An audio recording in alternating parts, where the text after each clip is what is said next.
What are you going to Texas style. Oh, damn it. We got somebody coming in.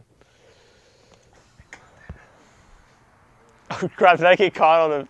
Damn it. Shoot. Well, Gridwall has, it's been a big deal here in Houston. It's really grown the community. It's brought Airsoft out to a bigger level than it has been in the past. And it's been a good thing. Tanks has done a great job. They're a great facility, a great field. Radio and his crew have done a great job of putting on a good game.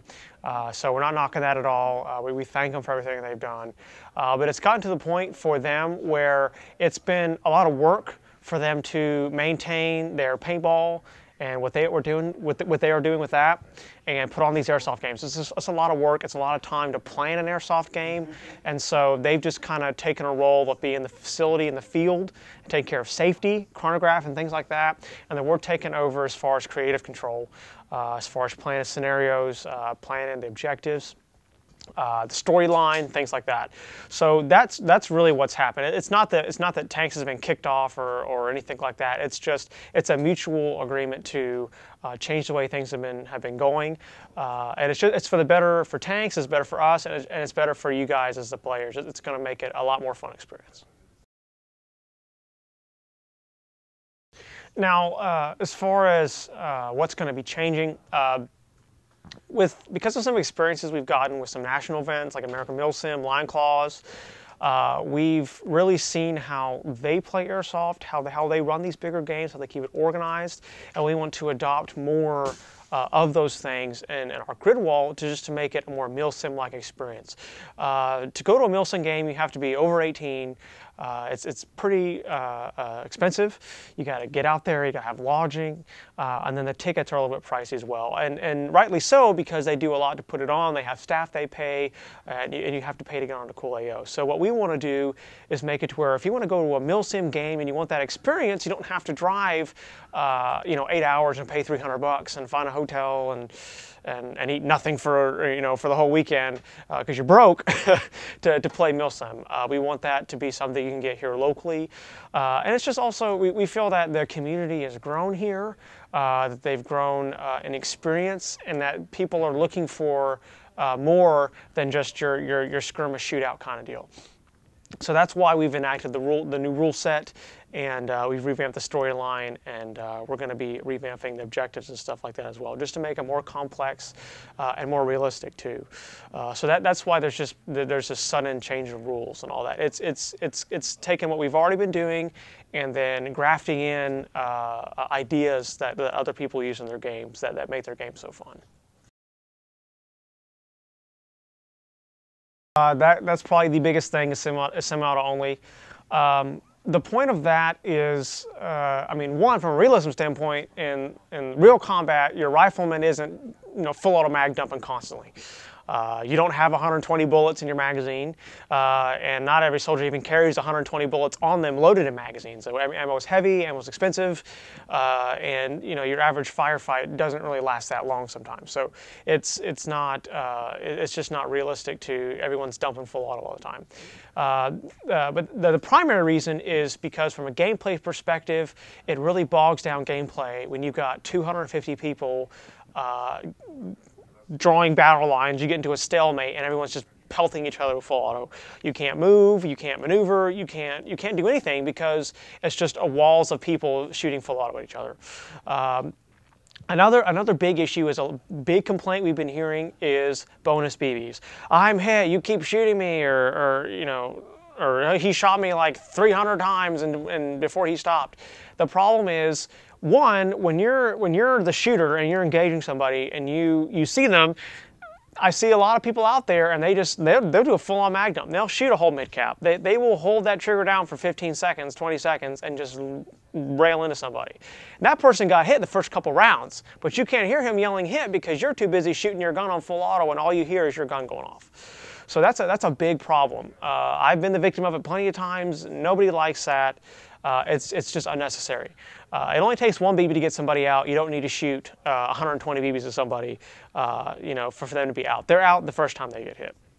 So that's another big reason, is that's been a really big complaint that we've heard from a lot of people, is bonus BB. So we want to eliminate that and keep that from happening. Another reason is when most players are forced to semi-auto only, you don't just rely on just massed firepower. You rely on fire maneuver. You rely on getting into a position where you can make a better shot, getting closer to where you can get a better shot. And you rely also more on support gunners. When everyone out there is shooting full auto, everybody's really an LMG gunner. And it's really kind of silly. So what this will do is make LMGs much more important on the field than they were before. And for those of you that have an LMG, you're actually going to feel important for once. You're actually going to be able to just dump on people and be important, suppress people, so that your riflemen can close with and engage like they do in real life. So that's what semi-auto is going to do. I mean, I know you guys are freaking out. You're like, I'm not going to have any fun. I'm not going to kill anybody. That's not the case. You go to an American Milsim game, everybody's shooting semi-auto only, and they're having a blast. It really makes the game a lot better. And once you guys try it, I know you're going to like it. Yeah, I know that's been another big thing. Everyone is concerned about the sniper bolt action only rule. One thing I want to clarify is what a sniper actually is in our new rule set. A sniper is if your rifle shoots over 500 feet per second. Okay, so the reason we're limiting that to bolt action only is because that's a high-powered airsoft rifle. That is a high FPS bracket, and that hurts. Okay, and you've got a 500-foot engagement distance for that. But the problem is, if you've got a Polar Star or a semi-auto that's shooting that high, up to 550 or something like that, and you've got a speed trigger and you're shooting rapidly, that person's getting pelted with 500 FPS. Okay, and it really sucks when you get hit with 10 rounds of 500 feet per second, because that sniper is just firing and firing and firing until he sees that dead reg fly up. Instead of making it a precision shot that counts. We want to eliminate people getting pelted like that with a high-powered gun. And it makes snipers much more skill-dependent, and your rifle being tuned properly. So we just want to make snipers more special role, and we want to be courteous to players. We don't want, there's kids out there playing at these events, and it's really not cool to light a kid up with a 500 FPS gun on semi-auto, especially a lot of HPA Polar Star guns. They can shoot pretty fast on semi-auto, and it's just not going to work in the game that we play. So that's why we've done that. Now, if you've got a bolt action rifle and it shoots under 500 FPS, it's not a sniper. It's an assault. I mean, if it's 400 FPS, you've got an assault rifle that shoots bolt action, and that's fine. If it's 450, you've got a DMR. So we're limiting the snipers to a certain many per platoon, so that you only have a few out there that are actual snipers that are shooting a high-powered rifle that high, that are going to be making those long shots. And if you've got a Polar Star, if you've got a semi-auto DMR and you want to use it, that's fine. It just needs to be under 500 feet per second. You're not going to be a sniper, a true sniper. You're going to be a DMR, and you're going to be integrated with all the other riflemen, and you're just going to be a little ways behind them, supporting them with fire, instead of being a lot farther like a sniper and shooting really, really long distances. Being a sniper in the real world, a sniper operates with a spotter. They're a team, and we want to incorporate that realism into our games. Other Milsim games, snipers are part of a team. There's a sniper and a spotter. And the reason we want to enforce that is, one, again, to make the sniper role more specialized, more realistic, and we want a sniper and his spotter to be a tool that a commander can utilize to complete objectives. And if a sniper is moving around by himself, he's very vulnerable, and you get into situations where a sniper is engaging people inside of that 100-foot engagement distance because he's alone and he gets caught in a pinch. But that's also why we're forcing the snipers carrying another primary weapon, is so that if that sniper gets into a pinch, he can just quickly swap to another weapon, and he can engage and defend himself inside of that 100 feet. If your spotter were to be killed or not watching the direction or something like that. But what people are kind of confused on is that they think their spotter, has to be with them constantly. That's not the case. Your spotter's going to get shot, or you're going to get shot. It's not like your spotter's going to suddenly become a rifleman, or your sniper, you've suddenly become a rifleman. That's not the case. If your spotter were to get shot, well, your spotter's dead. You better, book it, get out of there, or make sure you've got other support around you because your backup is gone. And you may want to swap to your other weapon. I mean, it's up to you. You're not going to be forced to drop your sniper rifle until your spotter comes back. That's not at all what we're insinuating. And the spotter, I mean, if the sniper gets clipped and the spotter's alone, well, he's got to operate until his sniper comes back. So it's not as crazy or strict as you guys might think it is. It's really more of a realism and a utility thing for the command structure to have a tool that they can use to help accomplish objectives. The reason we took Thunder Bees off of the kill list is because they don't actually have a projectile. So there's a lot of controversy caused when people throw in Thunder Bees and going off or not going off, and arguments erupting over, you're dead, that wasn't close enough to me, or I didn't hear it go off, or whatever. With a tag grenade or a tornado, there's a projectile, you know you've been hit, there's no questions, you're out. And so we wanted to eliminate that confusion by making Thunder Bees distraction only. And I mean, I've thrown a Thunder Bee into a ditch full of a dozen people, and they thought it was a tag grenade, and they jumped out of the ditch, and we shot them all in the back as they were running away. So it's not like they don't have any use. But to appease those of you who like Thunder Bees and use them all the time, we are going to amend and allow where if you have BBs in your Thunder Bee grenade, they will count as a kill. But like with the tag grenades, the BB has to strike a player. So if your Thunder Bee goes off and those BBs don't strike a player, you're not going to get the kill. So keep that in mind too, and powder as well. Powder in your Thunder Bees will also count as kill if the powder strikes the player. After listening to some feedback, we have decided to allow M4s, AKs to accept a box mag and become an LMG. So if you want to be an LMG gunner or you want to use full auto, you're going to have a box mag on your gun, and that can be the only magazine you use on that gun. So if you have an M4 or an AK, throw on a box mag, you're an LMG now.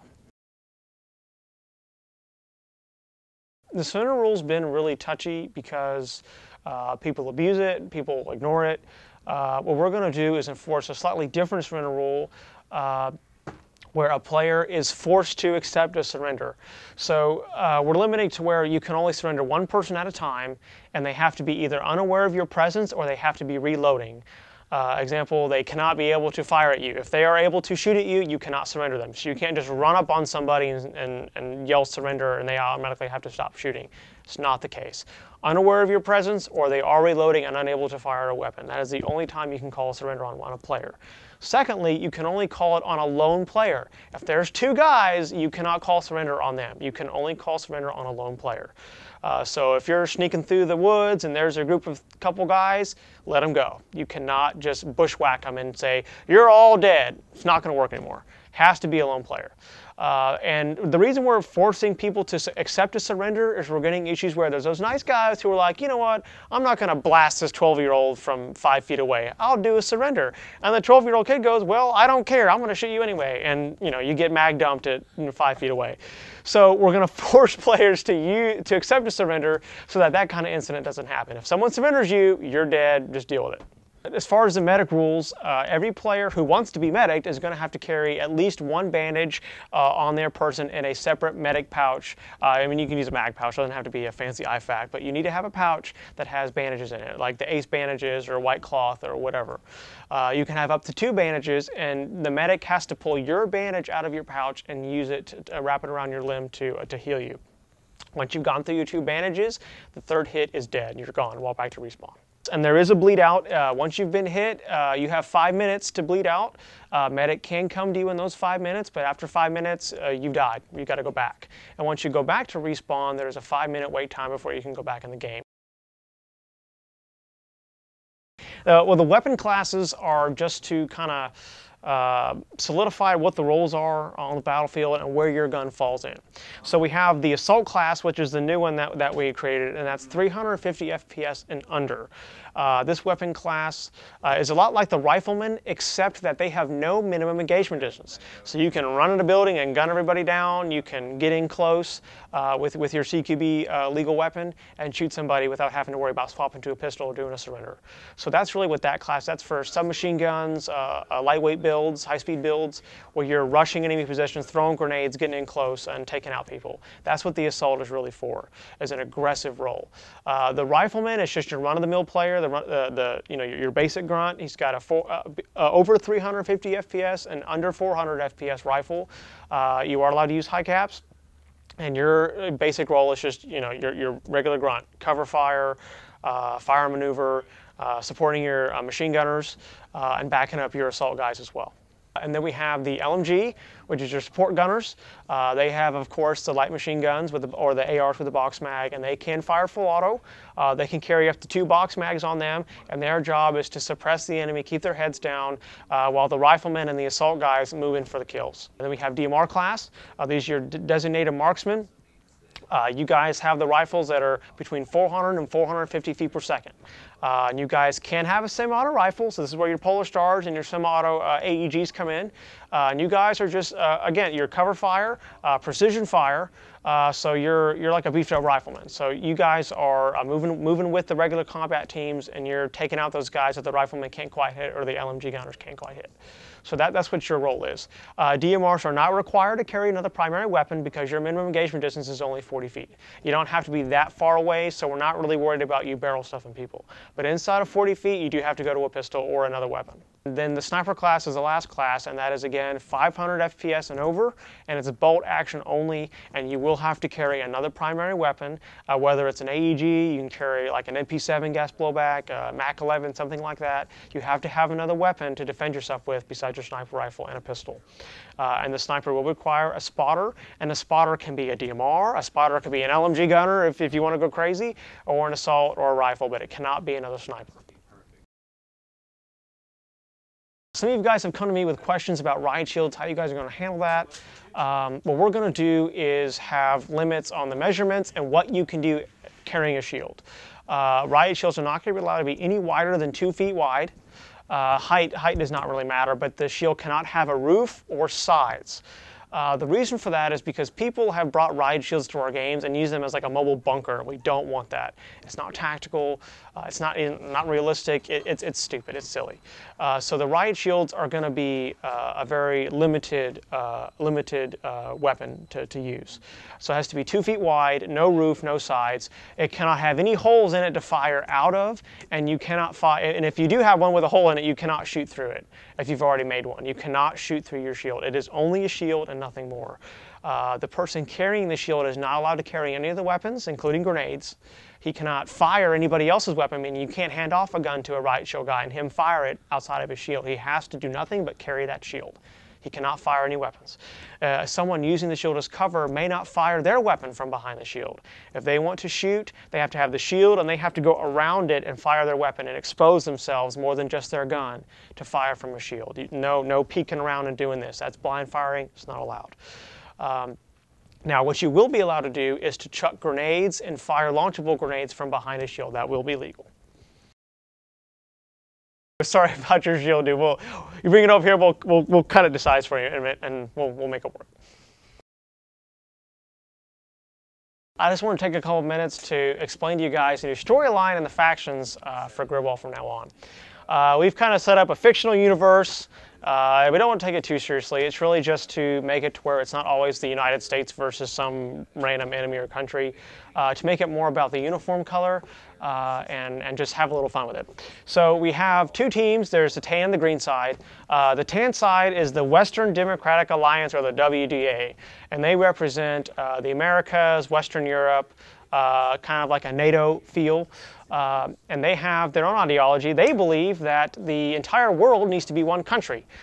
They want to enforce peace and unity on people, and they think, well, if there's no national identities, there's no religious freedom, if everyone's just forced into one big group, it'll eliminate war and conflict and problems and disease and famine. So they want to conquer the world, put it under one country, and force everybody to get along, which I guess I can kind of agree with. And then there's the green team, which is the Eastern Coalition of Independent States, or ECIS, and they represent like the Middle East, Russia, Asia, Eastern Europe, in Africa. And they are basically a group of independent states that are usually fighting each other over their religions and ideologies. And they don't believe in what the Western guys believe in. They believe you should be able to do whatever you want. And so they have temporarily stopped killing each other to group up, and they are resisting the Western Alliance. They want to run their own show. And so these two factions have declared total war on each other. They're going to kill everybody, and every continent in the world has been invaded, and there's basically the biggest war ever going on right now. And then we have our third faction that's going to kind of mix things up in the gameplay, and that is the IF, or Indigenous Forces. And they represent the poor people that are caught in the middle of this war and all these neutral areas and territories that are being invaded and fought over. These guys' homes have been destroyed, their kids have been killed. You know, someone ran over my barn with a tank and I'm really mad, kind of thing. And they are going to resist the other two factions. So what we've done is we have our tan and our green team, and then people wearing all black, people wearing gray, blue, purple, whatever color you want, street clothes, Middle Eastern clothing, contractor look blue jeans. If you want to dress up in overalls or something, this is your team, because this is the local population. And what the IF is going to do is be just a random force in the universe. You have green and tan accomplishing objectives, organized teams with a command structure, and the IF are just kind of the hillbillies coming out of the woodworks to kill you, okay? Sitting on their porches with their rifles, and they go kill you, kind of thing. And so what they're going to do is every month, the rebel leader or IF leader is going to have intelligence of what the other two teams are trying to do. And they are going to try to stop both factions from accomplishing. So they're going to know what you guys are trying to do, those of you on the tan and green team. They're going to know what you're trying to do, and they're going to try to stop you. They're going to try to delay you in completing your objectives, and in some cases, they're actually going to eliminate your objectives. Make it to where you don't get to complete that objective and you just lost points. The IF team does not score points. They will never win because nobody wins in war. They are simply there just to make your life hell if you're a tan or a green guy. The other thing this really serves in the gameplay perspective is eliminates confusion over uniforms. If you're on the tan team and that guy ain't green, and if you're on the tan team and that guy ain't tan, then you can shoot him. If he's wearing green, you shoot him. If he's wearing blue jeans, you shoot him. If he's wearing a dress, you shoot him.